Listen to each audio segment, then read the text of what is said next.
A inflação brasileira ficou em 0,66% em março e esse é o maior patamar para o mês em 2 anos. Quem chega é a Danúbia Braga, nos explicando os motivos desta inflação.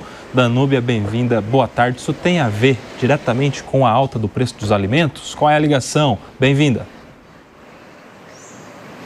Oi, Kobayashi, boa tarde para você, boa tarde a todos. Exatamente, o grupo aí vilão por essa alta ficou o grupo de alimentos e bebidas. Mas essa alta de preços vem completamente na linha já esperada, inclusive, pelo mercado financeiro, uma alta de 0,56% nos preços. E aí, de todos os 9 grupos analisados pelo IBGE, a maior alta ficou com o grupo de alimentos e bebidas, que subiu 1,17% e foi, inclusive, o responsável, então, pelo maior impacto, em 0,25 ponto percentual, no índice respondendo cerca de 45% do IPCA de março. E aí, então, quais foram os alimentos, que contribuíram para essa alta? A gente começa falando do tomate, que teve uma alta de 22,55%, seguido dos ovos de galinha, com 13,13%. E o café moído com 8,14%. O IBGE, então, informou que esse é o maior índice para o mês desde 2023, que há 2 anos os preços subiram em 0,71%. Resultado, então, representa uma desaceleração de 0,75 ponto percentual da inflação em relação a fevereiro, quando a alta foi de 1,31%. No ano, então, o IPCA acumula uma alta de 2,04%. A gente sabe que é um assunto sensível quando a gente fala em alta de alimentos para o governo federal, uma vez em que eles têm buscado ali caminhos para justamente fazer esse caminho inverso, em reduzir o preço dos alimentos, mas não foi o que aconteceu neste mês de março. Volto com vocês.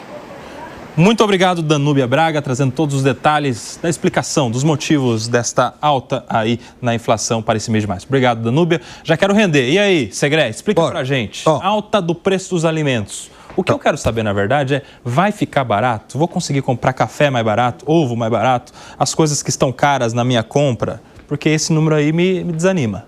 Vai ter que esperar um pouquinho. É mesmo? Mas uma coisa é certa. A culpa não é do governo, é do Bolsonaro e do Trump.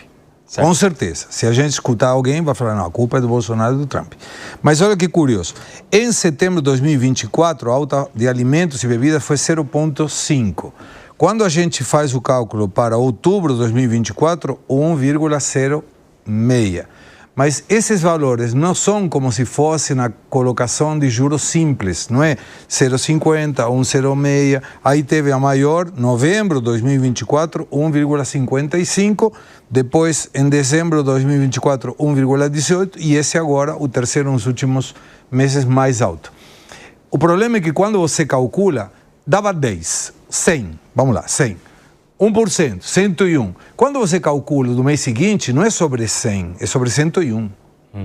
Então você vai acumulando um índice inflacionário que é composto, é inflação da inflação passada. Quer dizer, 10 meses de 0,5 não dá 5. Não, claro que não, claro que não.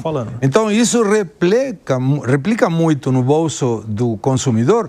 E eu vou no supermercado, gosto de ir no supermercado, e você vê, por exemplo, ovos de Páscoa agora. Vai ter que comprar no crediário.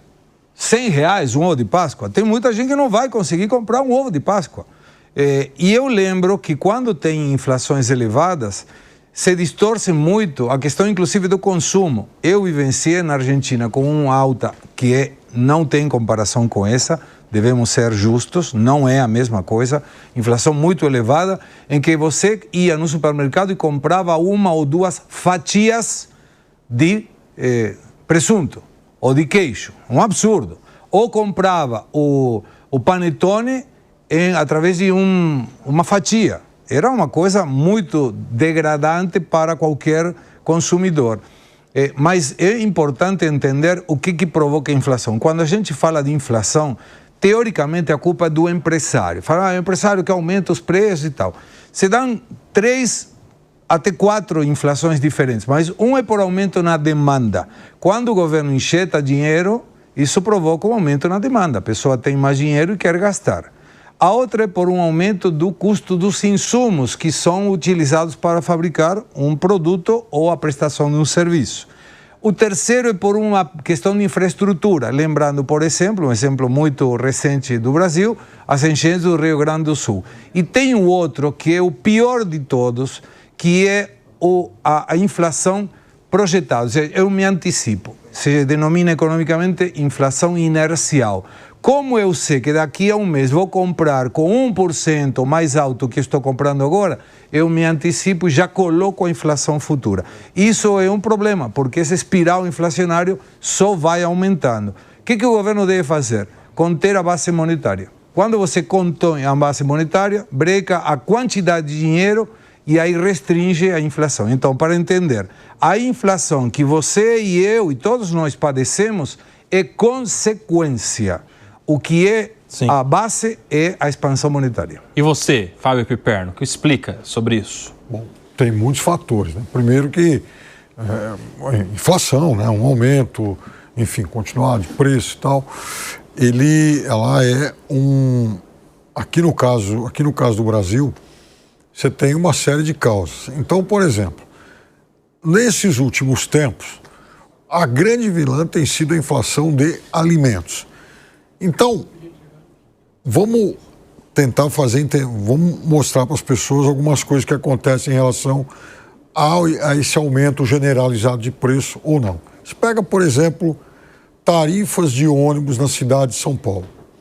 Elas ficaram meia década congeladas. Então, o ônibus em São Paulo custava R$ 4,40, em 2020, até o começo desse ano, ele ficou custando os mesmos R$ 4,40. Então, nesse caso, a inflação, nesse item, que compõe também a taxa, a inflação foi de zero. Esse ano até houve lá, enfim, um reajuste, mas que não repôs aí o que deixou de ser acrescentado nesse período todo. Muito bem. Mas aí você vai para a inflação de alimentos. Inflação de alimentos tem sido a grande vilã e tem crescido demais. E pior do que a inflação de alimentos é a inflação de alimentos na mesa, aqueles itens que realmente são mais consumidos, o arroz, por exemplo. Então, esse subiu bastante. Esses aí, para explicar a variação desses, também tem uma série de fatores. Ontem, no jornal Valor Econômico, tinha uma manchete, anteontem, uma manchete assim, embarque de cafés do Brasil cai 25%, mas só que as receitas subiram 42%. Então, ou seja, o café está ficando mais caro no mundo todo e muito mais caro. Então, não adianta, por exemplo, alguém do governo chegar e prometer daqui a um mês vai baixar. Não vai depender da ação do governo. Como também, e aí onde eu queria chegar, não vai depender da ação do Banco Central. Então não adianta, por exemplo, o Banco Central elevar mais ainda a taxa Selic, porque ela por si só não vai fazer e não vai conseguir reduzir ou segurar cotações do café, da carne, da soja, do petróleo, porque isso independe da ação do Banco Central ou mesmo do governo, até porque são preços ditados pelo mercado exterior. Agora, o governo, de certa forma, ele se orgulha quando monta uma caravana de empresários, leva lá para a China, para o Japão, Vietnã e tal, e olha, anunciamos aqui que vamos vender, conseguimos credenciar não sei quantos frigoríficos e vamos vender café para não sei quem. Se fosse um empresário, de fato eu acharia ótimo. E para o país tem lá uma série de benefícios. Agora, isso também significa que, à medida que você vai cada vez mais olhar para o mercado externo, podem ocorrer problemas no mercado interno, o que ajuda a explicar também essa inflação. Agora, 17h51, a gente vai para um rápido intervalo para você que está na rádio. Muito rápido, a gente já volta. Por aqui, você quer discordar de alguma coisa do Piperno, é isso, Segré? Não é discordar. Rapidinho que depois tem uma pergunta interessante para vocês, hein? Tá bom, mas não é discordar. O governo, é fato, o governo não tem culpa no aumento específico de café, de carne, de ovo, não tem culpa. mas ele tem ferramentas que poderiam minimizar esse aumento. Por exemplo, diminuição dos impostos vinculados a esse alimento. E pode ser uma diminuição dos impostos por um período de tempo. Quando foi o negócio da gasolina, na época do presidente Bolsonaro, imediatamente cortou impostos. Um dos projetos do então ministro da Fazenda, Paulo Guedes, era detonar o IPI. Era distorsivo, tem que acabar o IPI. E, de fato, começou a diminuir o IPI. Então, isso é uma ferramenta que o governo pode fazer. Claro, concordo com o Piperno, se você está tentando minimizar o aumento de um produto em função da inflação, que é um aumento constante, né, e generalizado de preços, então você está vendo que, aumentando a oferta ao exterior, diminui a oferta local. Se você diminui a oferta local e não precisa aumentar a demanda com uma demanda estável, você tem 10 pessoas que querem comprar ovos. E aí tem 10 pessoas que queriam vender. Só que 5 agora estão olhando que ganham mais dinheiro mandando esses ovos para o exterior. Pô, diminuiu a oferta da metade. Sim. E quando você tem 10 pessoas que querem comprar ovo e 5 que só vendem, o preço só vai crescer. O nosso auditor, meu pai, Hugo Segre, me mandou agora um print, dizendo... a melancia, há uma semana atrás, estava R$ 4,99 o quilo, o fiscal do Sarney da época. E agora está R$ 9,99.